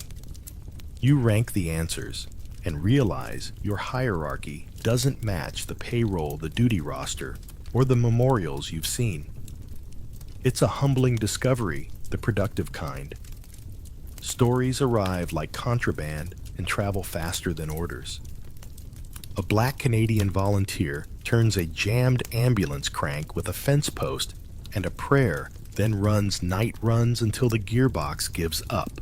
A Welsh teenager teaches herself to read medication charts by copying letters from biscuit tins until the dosage stops being a mystery.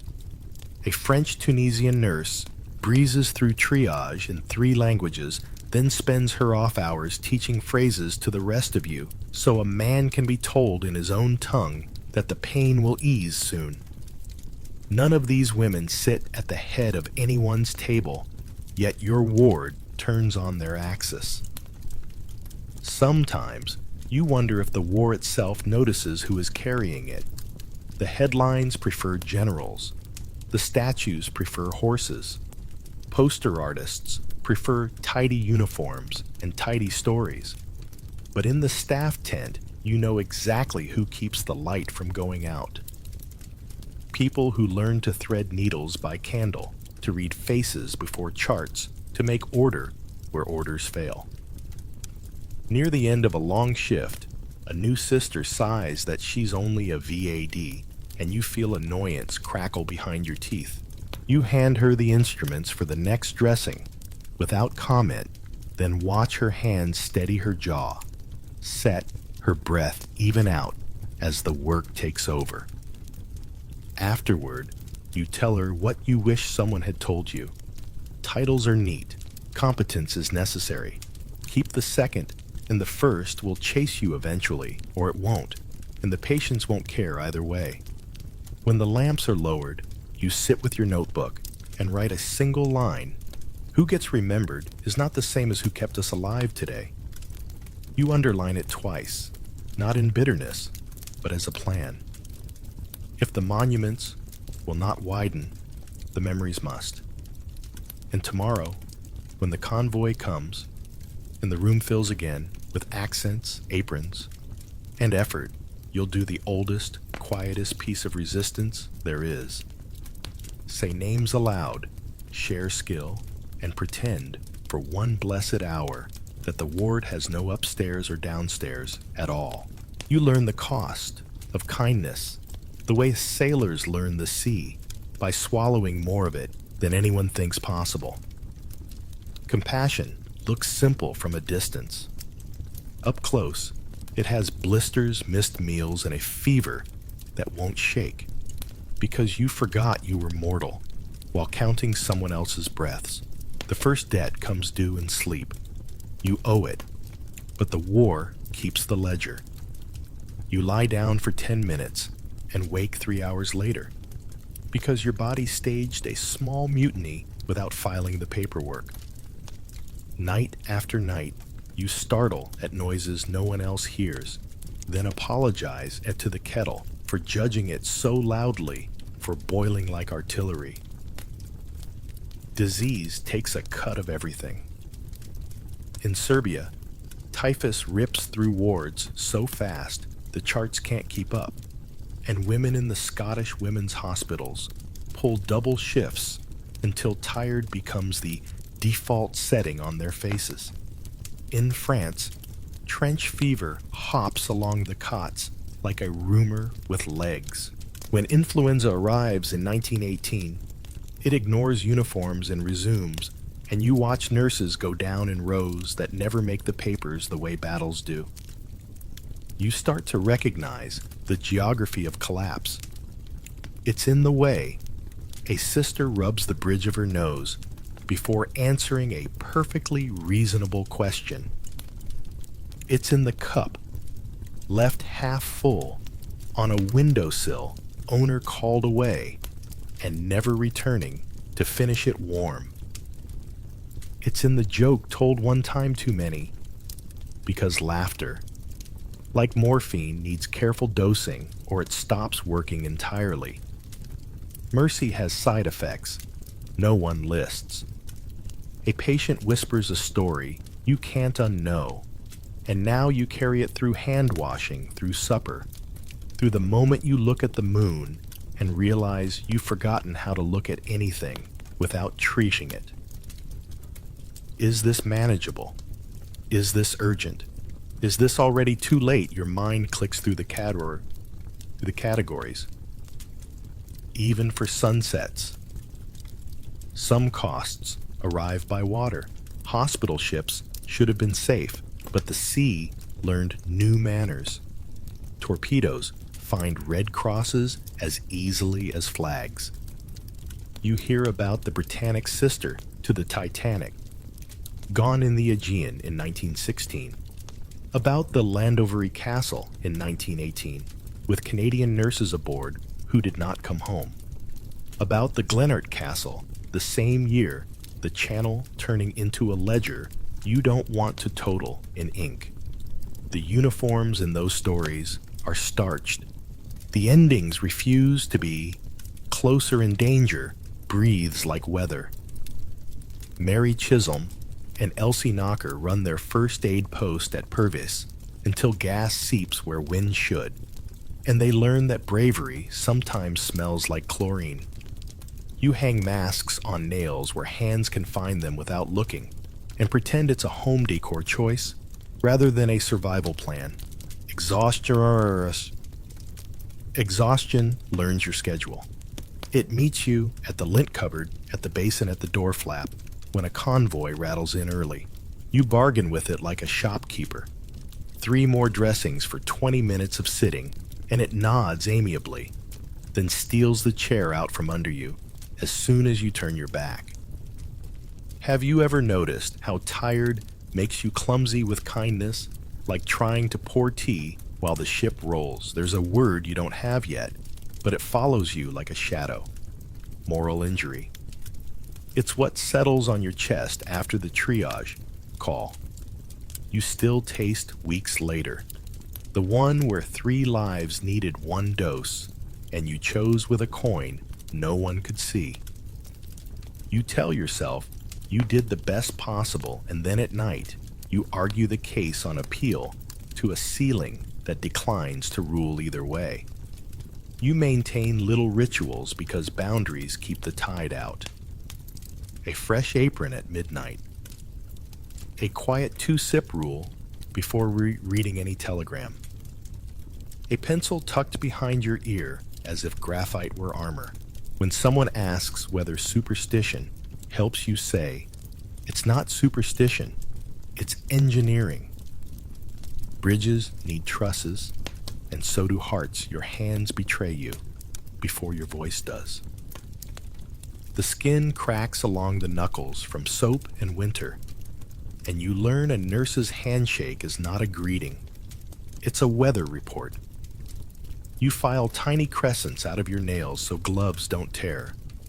Then discover the glove of your face is thinner, and sometimes a patient's mother writes thank you in a looped hand that breaks you faster than a full ward ever could. The ledger of names keeps growing. Nurses who will be remembered. Edith Cavell, executed in Brussels. Dr. Elsie Inglis returned from captivity and gone by 1917. Vera Britton, who writes while emptying basins and buries half her heart before the armistice arrives.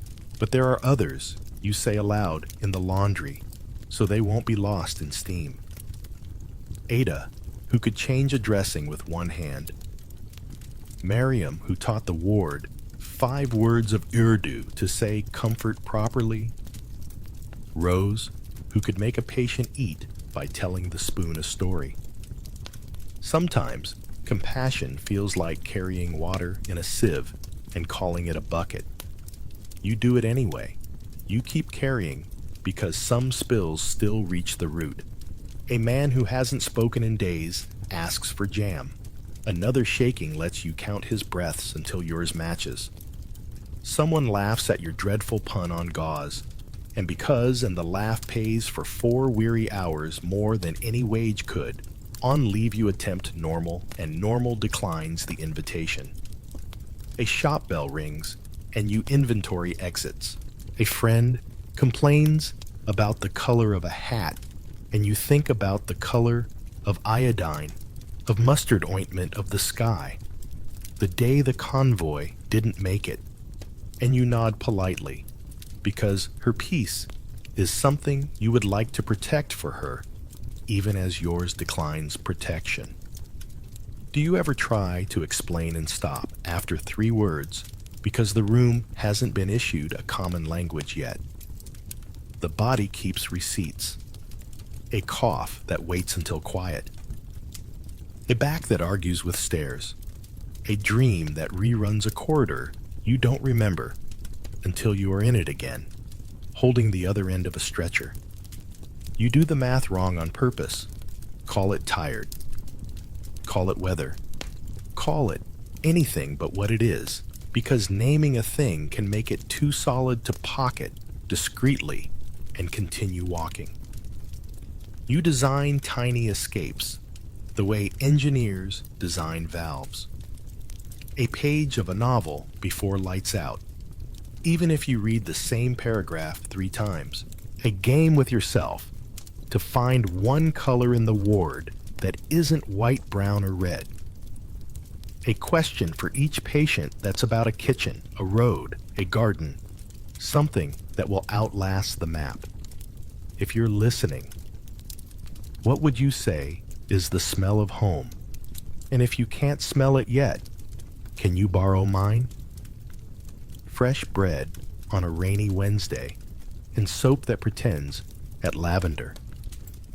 The matron notices you noticing yourself and prescribes the thing you forgot existed.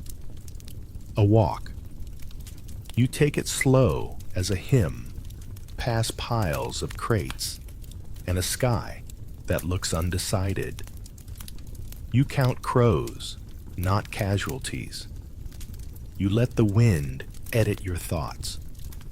By the time you turn back, the tent feels less like a verdict and more like a job you can do for one more shift than you believed an hour ago. None of this makes you a saint. Saints don't have chapped lips and short tempers at 4 in the morning. Saints don't drop a bandage and want to cry because bending feels like a question they cannot answer. What you are is simpler, stubborn, practiced present. The work asks for your softness and then taxes it, so you learn to budget tenderness like fuel, and you keep a reserve for yourself, the way a good driver siphons a secret gallon for the road home someday. The convoy horn sounds and the ward inhales. You set your notebook aside, the one where today's sentence reads, "Clara smiled," without forcing it, and you stand where you always stand when the first stretcher clears the flap. There will be more debt by dusk, more ledger lines no accountant can balance, but compassion isn't a currency you finish. It's a craft you keep practicing because the hands remember even when the heart is tired. Peace arrives like a telegram with no return address, brief, unbelievable, and immediately someone else's problem. The armistice sirens wail. Church bells fly. Strangers kiss in the streets, and you finish tying a bandage because your ward still has more beds than quiet. The headlines say the war is over. The cots disagree. Influenza does not read newspapers. Neither do nightmares. A few weeks later, the wards begin to thin. Trains carry men home with band music and flags, and you press a parcel into a patient's hands. Wool socks, a bit of chocolate, a note you've rewritten 3 times to make it sound cheerful without lying. Come back and visit, you say, which is code for please live.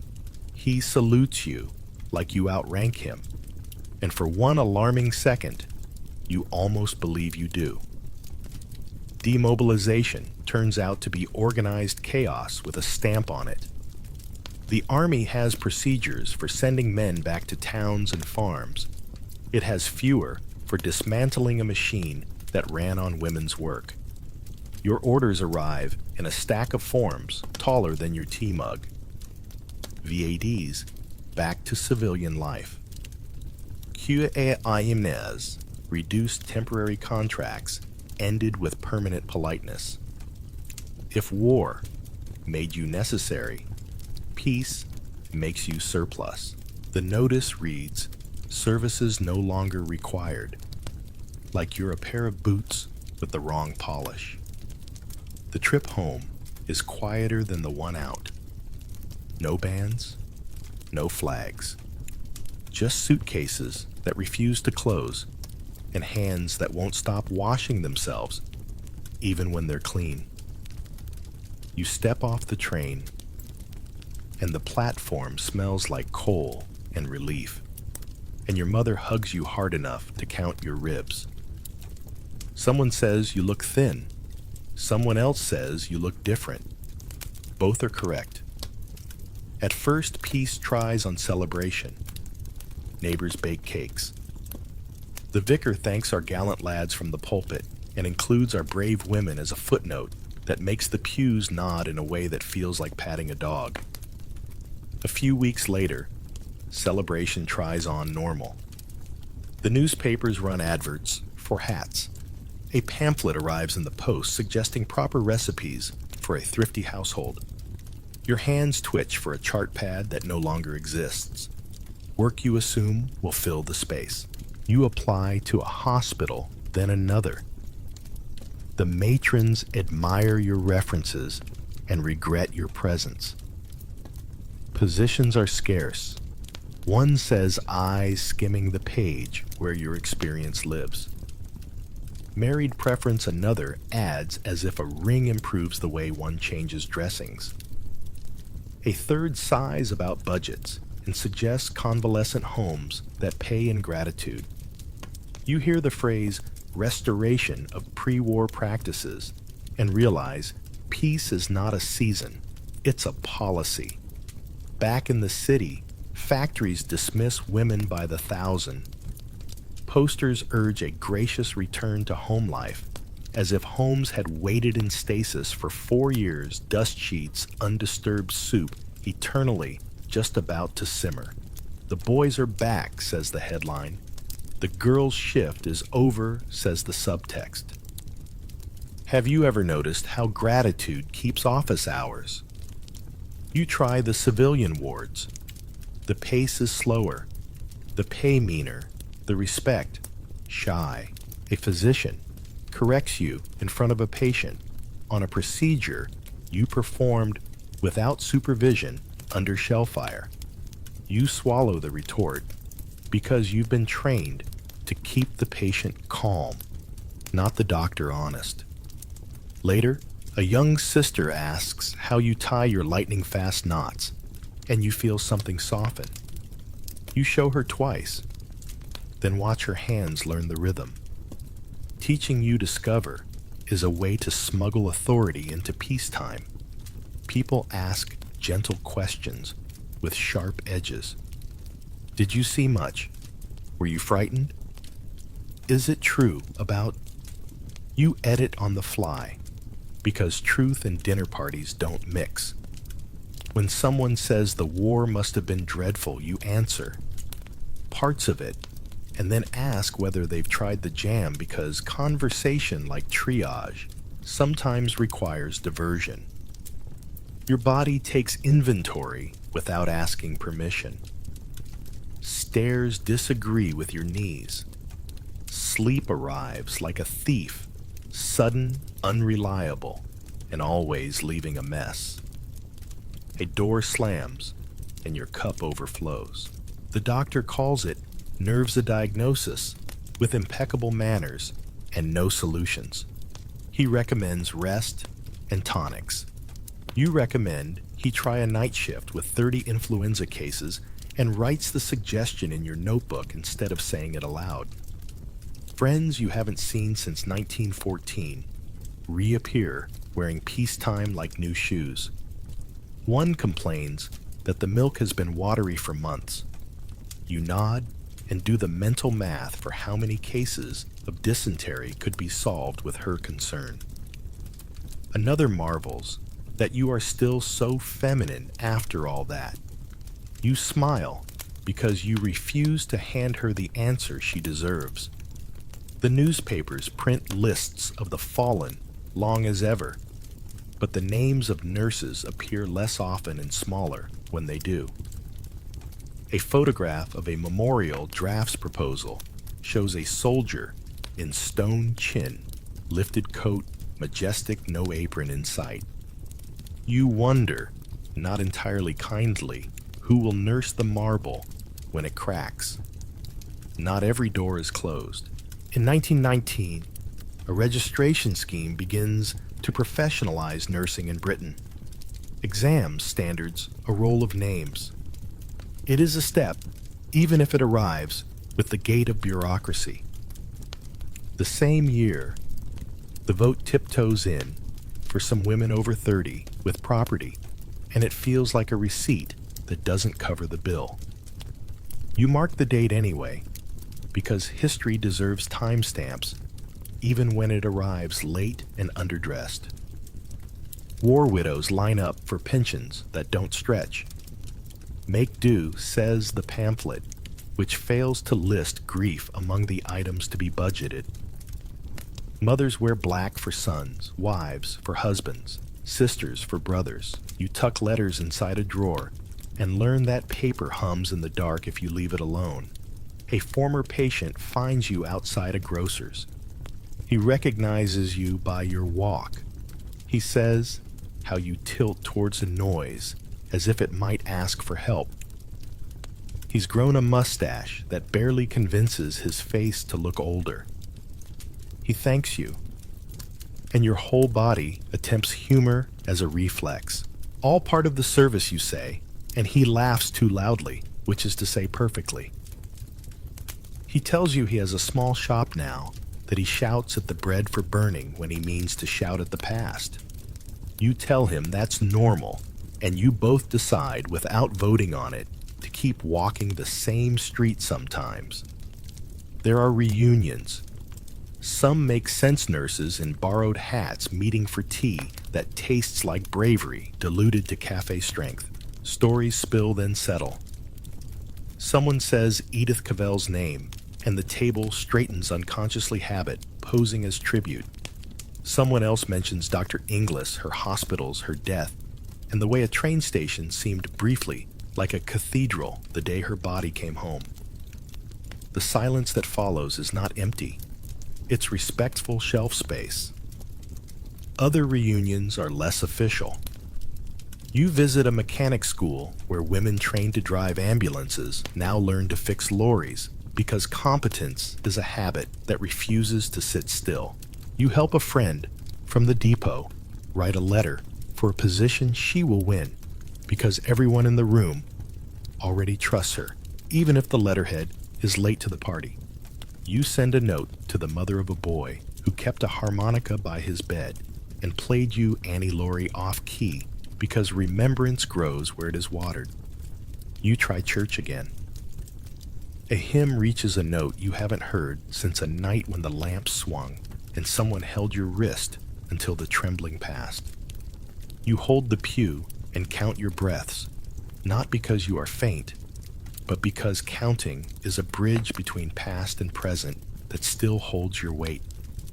If anyone asks you, say the sermon was fine, which covers both the sermon and your detour to the vestibule to stand with the draft. Someone organizes a pageant of gratitude in uniforms with speeches. The men's lines are long and practiced. The women's lines are shorter and delivered between smiles large enough to pass for relief. Afterward, a committee member shakes your hand and says, "We'll never forget." You believe him for the length of the handshake. Memory, you've learned, needs gardeners, not committees. On certain afternoons, you sit by a window and mend a shirt, the needle moving on a track your fingers know by heart. The thread runs smooth, the seam lies flat, and for a brief space your mind holds only the small geometry of cloth and light. Someone knocks. You don't startle. Progress comes disguised as ordinary. A neighbor's daughter asks what the war was like. You look at her shoes first scuffed, listening, and decide her question deserves a true thing she can carry without dropping. Loud, you say, and then very quiet. She nods like you've handed her a map with one clear road on it, and somehow that feels sufficient for today. You keep the apron folded in the bottom drawer, not as a relic, but as a yes you can still point to if anyone ever wonders whether you imagined the whole thing. The notebook lies beside it. Today's sentence reads, Mrs. Ellery's roses survived the frost. You underline the word survived without meaning to, and close the book gently, not because the story is finished, but because the kettle has started to sing. The loudest thing about the Great War now is the silence it leaves in your hands when you pick up a photograph and realize no one in the room can name her. You stare at a nurse in starched white chin lifted, and the caption reads, Only Staff 1917. That's the trick memory plays. It frames the face and misplaces the life. You start where people think remembrance lives stone. The cenotaph in London stands like a pause carved into air. The Menin Gate echoes each evening with the last post while poppies burn red against gray. You listen respectfully, and then you notice who is missing from the pedestals. Soldiers have horses' swords and bronze weatherproofed glory. Nurses get plaques near doors you could miss if you blinked while tying a scarf. You run your thumb over the engraved names. You do find Edith Cavell in St. Martin's Place, Dr. Elsie Inglis in Edinburgh, and your thumb slows, almost like it's reading Braille for a story the city forgot to speak aloud. Museums try, in their careful way.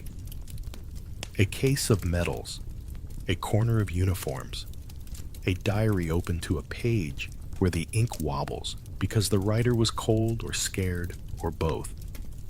You lean in as if the glass could warm with breath.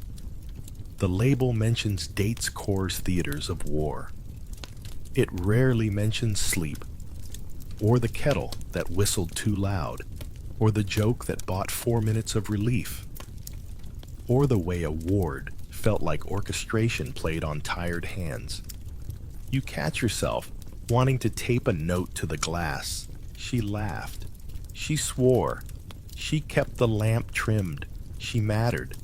The archives are loud in their quiet way. Boxes of letters tied with string. Ledgers where the hours march in straight lines like proper regiments. A telegram folded so many times it sounds like leaves when you open it. You read Vera Britton's neat handwriting and hear the cadence of someone who did the math of loss and kept going anyway.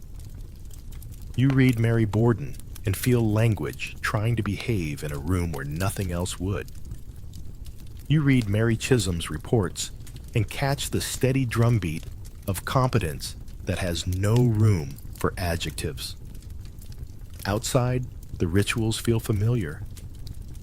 November's chill paper poppies that pin shirts and prick fingers 2 minutes where the city remembers how to hold its breath.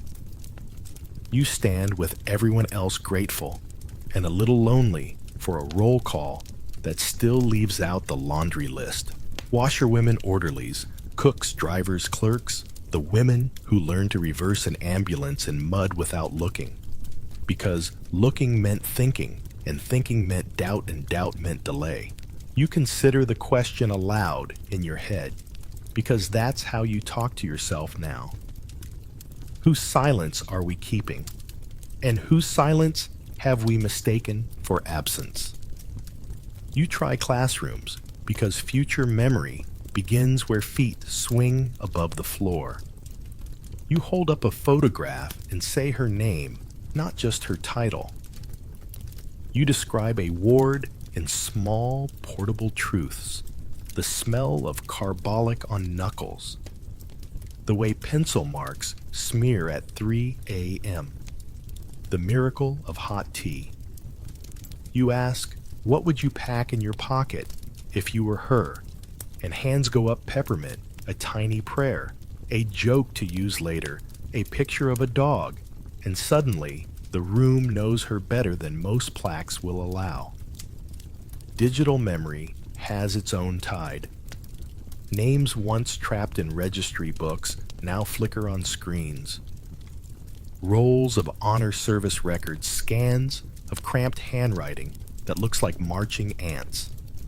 Families upload pictures of women who never made the newspapers. A granddaughter captions a photo. Gran refused to talk about the war. She taught me to bandage a finger like it was a crown. You stare at the pixelated crease in the photograph and feel the distance shrink to the width of a teacup. You visit a small-town memorial where someone finally added a bronze nurse to a list of men. The bronze is modest, her posture practical. A passerby says, "About time," and you nod because righteous agreement is easier than the arithmetic of delay. It took a century to grant a statue what a shift rota granted without debate indispensability. You put your hand on the cold metal and imagine it warming, Not because stone needs comfort, but because you do. Memory keeps odd hours. In the supermarket queue, a poppy tidy box rattles, and you hear a ward bell. In a florist's window, a spray of white lilies makes you remember the smell of starch and winter, and you have to blink because the street doesn't expect your eyes to water between cauliflowers and bus times. A child on the pavement drags a toy ambulance by a string, and you catch yourself counting the distance to the curb as if a stretcher needed room. History has laid gentle traps in the ordinary, and you step on them with affection more than alarm. You return to Brussels, stand before Cavell's grave at Schaerbeek, and read the sentence everyone quotes about patriotism and duty. You think how neatly courage fits into stone and how messily it lives in flesh. You leave a small paper with a different line written on it. She taught us that mercy is not neutral. You tuck it where the wind might read it, and just for fun, where a curator won't immediately notice.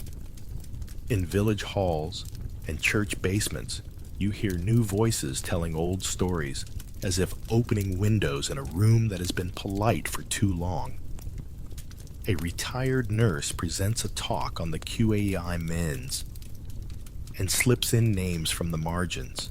A local historian points out that the town's roll of honor skipped the pantry staff at the auxiliary hospital, and a great-granddaughter brings a photograph and a cake as evidence that the past bakes as well as it bandages. Someone starts a community quilt, each square for one person who kept someone else breathing, and the texture of remembrance becomes something you can run your hand across. You ask yourself an interactive question because bedtime history likes company. What would justice look like for people who can't come to the ceremony? More scholarships in their names. A ward renamed without the word ladies inserted like lace. A curriculum where children learn that support isn't a lesser heroism, but a different physics. You don't need to answer now. You store the question with your other useful tools. The war altered the climate of the possible. Women who drove ambulances learned streets they would later drive to jobs no one thought to offer them before 1914. Women who managed wards learned budgets, authority calm, and the right size of silence to use in a room that resists your presence. Some married and folded their competence into houses that ran like clockwork.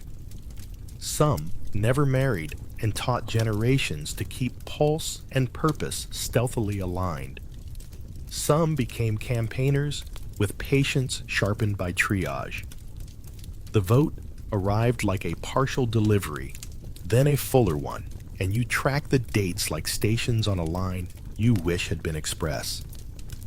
The erasures are sturdier than you'd like, but they aren't invulnerable. You correct a caption here. Write a letter, there donate a name to a database. Start a conversation that declines to end when the coffee does.